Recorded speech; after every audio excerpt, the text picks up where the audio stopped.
দাবি আদায়ের টানা তৃতীয় দিনের মতো আন্দোলন করছেন জগন্নাথ বিশ্ববিদ্যালয়ের শিক্ষক শিক্ষার্থীরা। কিছুক্ষণ আগে উপাচার্য জানিয়েছেন জগন্নাথ বিশ্ববিদ্যালয়ের দ্বিতীয় ক্যাম্পাসের তৈরির প্রক্রিয়া শুরু হয়েছে এবং পাশাপাশি আবাসন ও বাজেটের বিষয়েও এসেছে কিছু নতুন সিদ্ধান্ত। এবং এ নিয়ে আরও বিস্তারিতভাবে জানাতে রাজধানীর কাকরাইল থেকে সরাসরি যুক্ত হচ্ছেন সহকর্মী আতিক মেজবা। লগ্ন ৩ দিনের টানা অবস্থান কর্মসূচি ও গণ অনশনের পর অবশেষে কিছু নতুন সিদ্ধান্ত এলো, জানাবেন এ নিয়ে শিক্ষক শিক্ষার্থীরা কি বলছেন। সুরভি, যেমনটা বলছিলেন যে শুরুতে আমি জানিয়েছিলাম যে কোনো একটা শুভ সংবাদের প্রত্যাশা করছেন শিক্ষার্থীরা। কিছুক্ষণ আগে কিন্তু বিশ্ববিদ্যালয় মঞ্জুরি কমিশনের চেয়ারম্যান নিজেও এসেছিলেন, অন্যান্য সদস্যরাও এসেছিলেন, বিশ্ববিদ্যালয়ের উপাচার্য, ট্রেজারার সহ আরও অনেকেই ছিলেন এবং তাদের মাধ্যমেই আজকে একটি জরুরি সভায় একটি সিদ্ধান্ত নেওয়া হয়েছে। সেই সিদ্ধান্তের কথা বলা হয়েছে, তবে সেখানে যে 3টি সিদ্ধান্তের কথা বলা হয়েছে, অর্থাৎ হচ্ছে শিক্ষার্থীদের আবাসন সমস্যা সমাধানের জন্য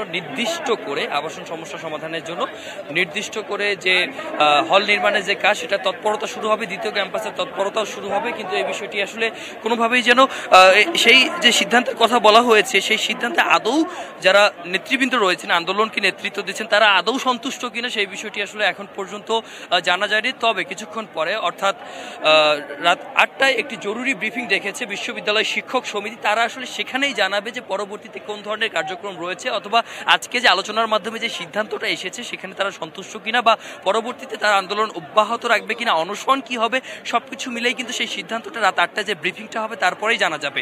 তবে আপাত দৃষ্টিতে যখন সিদ্ধান্তগুলো নেওয়া হচ্ছিল তখন শিক্ষার্থীদের মধ্যে কিন্তু আমরা কিছু দুয়োধ্বনিও আমরা শুনেছি। উৎসুক জনতারা বা শিক্ষার্থীরা যারা রয়েছেন তারা সেখান থেকে দুয়োধ্বনি দিয়েছিলেন। তবে তারা বলছেন যে কোনো আশ্বাসে নয়, হবে বলে আগামীর কোনো প্রজ্ঞায় নয়, বর্তমানেই যেন তাৎক্ষণিকভাবে কাজ শুরু করা হয় সেই বিষয়টি জানাতে হবে। এবং তাৎক্ষণিকভাবে উপাচার্য আরেকটি কথা বলেছেন, দ্বিতীয় ক্যাম্পাসের কাজ যেন খুবই দ্রুত করা যায়, অর্থাৎ দ্বিতীয় ক্যাম্পাসের কাজ যেন খুব দ্রুতই সম্পাদন করা যায়।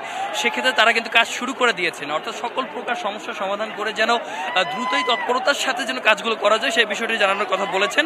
তবে শিক্ষক সমিতি এবং বিশ্ববিদ্যালয়ে যে জগন্নাথ বিশ্ববিদ্যালয় ঐক্য রয়েছে তারা পরবর্তীতে কি সিদ্ধান্তে যাবে সেটি আসলে রাত 8টায় যে জরুরি ব্রিফিং রেখেছে তারপরেই জানা যাবে।